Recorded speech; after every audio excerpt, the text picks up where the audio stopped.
Two for two, motherfuckers. So I mentioned in my last video that when I was younger, we weren't exactly early adopters of technology. Now, while that's still true for the PlayStation, rather than jumping in at the tail end of its lifespan, I'd like to think we jumped in right in the middle of its golden age. Not sure what I mean? Well, let's take a look at the games I got with my PlayStation. Tekken 3, WWF Warzone, Tomb Raider and Die Hard Trilogy. Now that's a really good mix of what would have been newer games and older classics, but it's also a pretty good sign that the PlayStation's best days were still ahead of it, rather than behind it. Also, this meant that for the first time since the late 80s or early 90s, I had the same console as a bunch of my friends, which led to some fantastic link cable gaming with Doom and Command & Conquer Red Alert. Doom I was fantastic at. Red Alert? Yeah. Of all the fighting games I've ever played, Tekken 3 just always felt like the best fit for me. It's the only fighting game where I've had any inclination to really study the fighting system in detail, or to really try and master a particular character. Heihachi, by the way. Also, it's possibly the first game I ever 100%ed in the sense that we understand that phrase now. Tekken 3 had so much to unlock and so many different ways of doing it, from new characters to new game modes to other new characters that you could only get by finishing those game modes. It was a real body of work to finish. But I did it. Tony Hawk Pro Skater 2 was the perfect game for me growing up.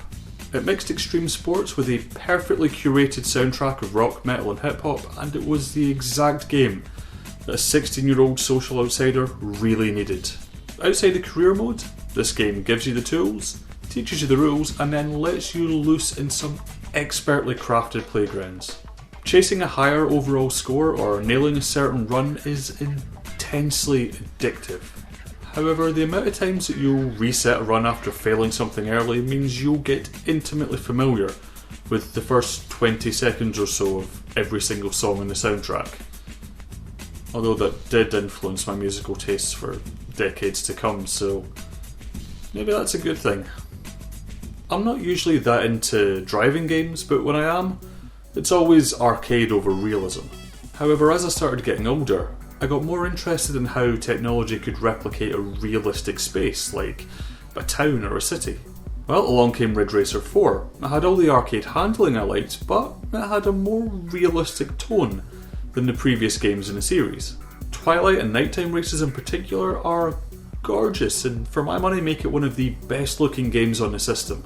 Races are really tense. If you want to take first place, you're probably only going to get it on the last straight of the last lap. And if you want to do that, then you can't really fuck up at all. But if you manage it, if you run a whole race with no mistakes and take first place, it feels amazing.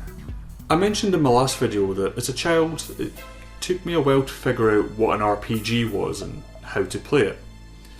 Well, the same rules apply for the stealth genre.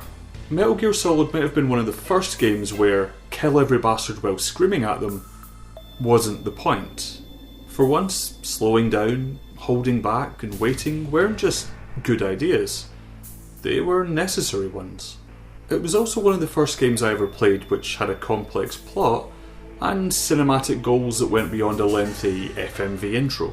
It's not just that Metal Gear Solid aspired to resemble a Hollywood blockbuster, it's that those aspirations are woven through the entire game in its dialogue, in its themes, in its choice of camera angles.